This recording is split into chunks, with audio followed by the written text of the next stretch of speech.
Greetings, salutations, respect, and love. I am Scott, and you, my dear little knucklehead, you've wandered onto the Prog Corner, the number 3 prog rock channel on all of YouTube, where today I'm angry. I'm salty, man. I got a bone to pick with Moron police, but we're gonna get into that in a little bit. I'm not really upset with them. I don't know them. I've never contacted them. I've never had any conversation or discussion with them, nor they with me. So, we'll get into why I'm feeling this way in a minute. But first of all, we're talking about Moron Police. The band is from Norway. They formed in 2008. They started out as like a jokey comedy metal trio. Sondre Skolival is the main guy, singer, songwriter, guitar player. Back in the old days, they had Rune Stordal and Thora Amlin Peterson on drums. Oh, yeah, they did 2 albums with that lineup. In 2012, they put out Propaganda Machine. In 2014, Defenders of the Small Yard. Those first 2 albums were kind of jokey, songs about, hey, man, don't eat all my chocolate, or, yeah, what are you doing teabagging grandma, right? I mean, that's kind of where their headspace was at. But, so we lost Rune. He left the band, and we picked up Christian Frederick Steen on bass, and then we added a 4th member, the keyboard player from Major Parkinson, Lars Bjorknes, which is interesting because Sondre is in Major Parkinson now too. So 2/3 of the band is in Major Parkinson, and they went on and did A Boat on the Sea in 2019, and then EP Stranger and The High Tide, and then in 2022. Thora Omlin Peterson died in a freak automobile accident. Just one of those random things that should have never happened. And he is replaced on this album by Billy Reimer, who is the guy that played drums on the last 3 or 4 Dillinger Escape Plan albums. So he's obviously really good. And the whole idea of randomness, like, Thora was taken, for absolutely no reason, just a roll of the dice, just a bad lucky, break, a horrible coincidence, all these things happen. And if you think about the name of their new album, Pachinko, it kind of plays into that randomness, right? Where you put the ball at the top and it's got a 50% chance of going left, 50% chance of going right. And it's all just, it's all just luck. And that's kind of how life is. So this is a wacky story of some dude that transforms, turns into a Pachinko machine, a sentient Pachinko machine, no less, somewhere in Tokyo. It's wild. There have been 5 singles released already on this album. There are 14 songs in total. Runs right about an hour, so it is their longest album to date. That Boat on the Sea album was only like 32 minutes long, so it is a little bit of a change. But this is just a traditional rock band, right? No, they're not. They're anything but. You got guitar, bass, drums, keyboards, vocals. But you've also got trumpet and trombone and fiddle and violin and viola, banjo and oboe. Yeah, it's all in there in just one big giant mess. Nobody sounds like this band. They're crazy, man. But why am I upset with them today? Well, I promise I'm going to get around to talking about the album. I swear I am. But, I am the number 3 prog rock channel on YouTube, and I didn't get a promo. Nobody sent me any advance copy. I didn't even get a press release, nothing telling me this was coming out. If I weren't that kind of guy that's always looking on social media, I'd have no idea. But of course I knew. They had 5 singles out on this thing, so we heard a lot of it. One of the singles they released was the Epic, the 12-minute title track, so that's really weird. But, come on, guys. I know it's partially my fault. I guess I could have contacted you, but I don't have an album to sell. I don't have a new album that I'm promoting. You do. Why didn't I hear about this? Why wasn't I contacted? I know Notes Reviews and Rhyme Signatures and Nathan on Shuffle. They all did their reviews in the last week or 2, so clearly they got advanced copies. But I'm just being a baby, like I always do, just crying and whining. Playing the victim is one of my favorite pastimes, obviously. But there's no physical copies of this. Actually, that's my main beef, right? I am a vinyl guy, and I do understand sometimes vinyl is just not viable. Sometimes you just got to do the CD and that's it. Well, these cats decided, being based in Norway, that even CDs weren't financially viable with the price of shipping and, tariff wars and all this kind of crazy stuff going on in the world. So it's digital only, but I have heard through the grapevine that there is a Kickstarter program in place to try to get this thing released. Same thing happened with their last album, Boat on the Sea, where they did the Kickstarter program, and the vinyl did finally come out, and you open up the gatefold and there's like 400 names, right, for people that contributed, pre-sales and stuff like that. So clearly they have their fans. So obviously they don't need me, right? That's pretty obvious. But, it's one thing if you're not putting out physical copies of an album and, you just have like a blank sleeve or some, terrible sophomoric artwork on it. The artwork on here is amazing, bro. Look at that. Which way am I going? I'm going that way. Look at that. Look at that. Oh, my goodness gracious. If that isn't screaming for a vinyl release, I don't know what is. So I'm pretty sure we will get a CD release eventually, maybe a small pressing vinyl release like Boat on the Sea. And another thing, if you're going to be putting out a record this good, it has to have physical copies. It just does. Especially when you're looking at this time of year where people like me are furiously going around trying to figure out what our top albums of the year are going to be. And I don't know what to do with you guys. I really don't know what to do with Moron Police, band that has like an album out, but it's not really an album. It's only in the ether sphere. I'm so old. I think that's the problem. I'm just a boomer. Digital only release doesn't ring my bell. It doesn't get me excited. So I'm hoping against hope that there will be a physical copy because the album's amazing. It's just so good. Another reason I'm a little upset with this band is how they eschew the prog tag. Come on, man. Listen to this music. It's prog rock. You can call it whatever you want. Pop, metal, the progressive. Stop it. Just stop it. It's prog rock. There's no other label that even makes sense for this kind of music. It's undefinable, and if something's undefinable, it's probably prog rock.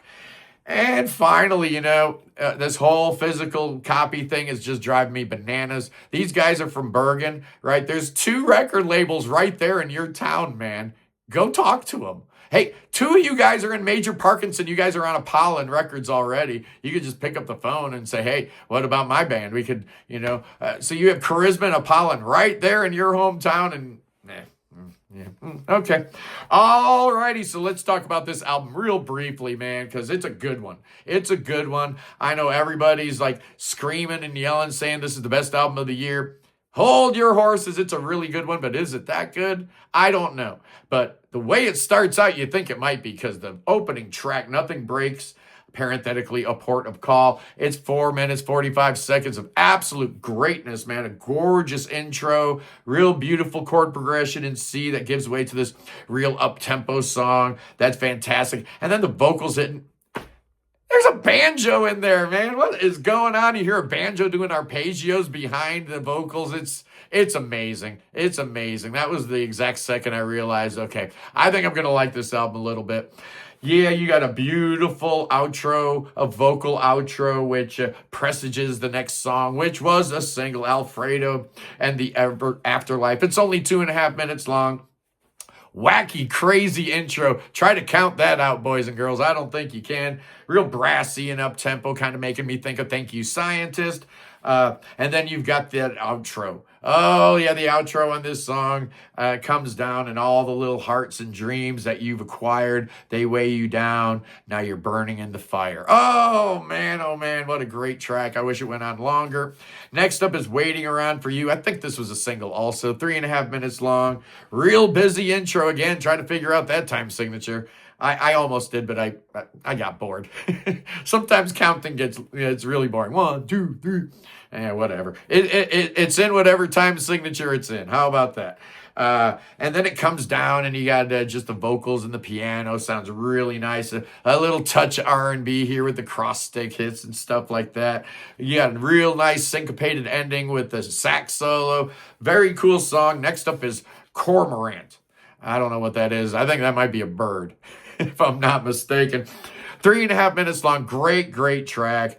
Fantastic track. I love this song, particularly the last minute and a half. That's just this wild blast beat that's going on from Billy, and this gorgeous orchestral chord progression over the top of it. It's wild. It almost makes me think a little bit like I don't know, like Deaf Heaven a little bit, like absolutely ugly beauty. And I think I'm getting that in spades with this song. Next up is a short little acoustic track called Make Things Easier.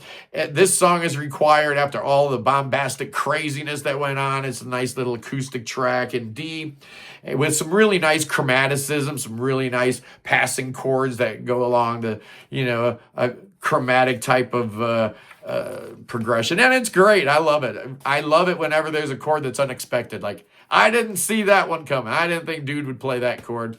So there's plenty of that in there, but that leads you to the massive Pachinko Part 1, 11 minutes, 44 seconds. It's brilliant. It's genius.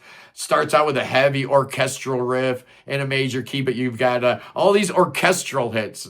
It's just so wild, man, making me think of 90125 or something like that. I packed my bags and I drove to San Francisco in the pouring rain. Lots of real memorable, hooky vocal lines in here. My name is Pachinko and all that kind of stuff. Yeah, dude turns into a Pachinko machine. It's just wild.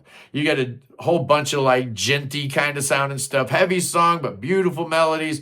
Oh, it's a great one. Pachinko Part 2 is almost as good, even though it's only 4 minutes long. Continues with the guitar-driven vibe. Little Zappa influence here, which I appreciate, the weirdness there. Great, powerful ending here. Power chords and strings. Oh, always something I'm going to be listening to. King Among Kittens, I believe, was another one of those singles. It's almost 4 minutes long. It's a pop song. Lots of diminished chords in this guy's palette. If you notice, if you listen to every song's got at least one diminished chord somewhere in the chord progression. Sounds all classy, right? Like he knows what he's doing, which he obviously does. It's obvious he's a really, really good composer. This song's got a couple of twists and turns, stylistic changes that I enjoy, but I really like where it goes into like this electronica thing, and then you get a sax solo that you didn't expect. Very, very cool. Take Me to the City's a straight ahead rocker, not bad. There's a nice synth solo in there, not a lot to say about it. I like it. Apathy of Kings, cool song, man. It starts out sounding like Cursive, that band on old Saddle Creek band. Very, very cool. And then next thing you know, it's all like bright and shiny and dancy, and you're thinking it maybe Kairos or something, all over the place. And then it gives way to a really cool, gentle verse, but you got some really cool, like, keyboard injections in there. Great song. Love it. Next up is the 1-2 punch of Hanabi and Okinawa Sky, sounding very Eastern, as the names would imply. Very synth pop here. I'm thinking Human League, Soft Cell, Depeche Mode, Heaven 17, Visage, orchestral maneuvers in the dark. You get the picture.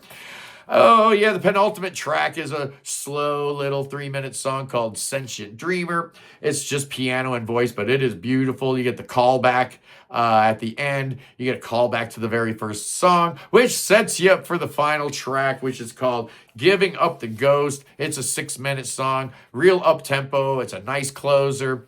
There's no reason to be sad is in the lyrics. And once again, if you pay attention, plenty of diminished chord goodness in here. It's fantastic. And at the very end of this song, you get like 10 or 15 seconds of Thore Omand Peterson playing drums as a little homage. They found a little clip of him playing some drums. They stuck it on the end, and it's amazing. So yeah, brother, what's my score for the new Moron Police Pachinko? Everybody's giving it 10s across the board. 10, 10 on 10. It's a 10. We're giving it a 10. Well, first of all, I can't give you a 10 because I didn't get a copy. I had to, go to your Bandcamp page and listen to it like everybody else. Not cool. Don't appreciate that. And number 2, there's no physical. So I'm detracting a half a point for both of those faux pas, and I'm giving Pachinko a 9 out of 10. Yes, indeed, boys and girls. I love you guys. Peace in the Middle East, free Tibet, free beer, free your mind, free Willie, free everything, free everybody. God save that king. Oh, you know we got to save that king. Absolutely we do. King Chucky needs your saving. Oh, that son gun's got that cancer, so bring him to America. Oh, make him swim. We're going to make him swim all the way to America to meet up with my good buddy Billy Bob. And Billy Bob's got them snakes for the king. Oh, yes, indeed. Any snakes over there in Japan playing Pachinko? I certainly hope so. Oh, yeah, I love you guys. I'll see you tomorrow. Peace.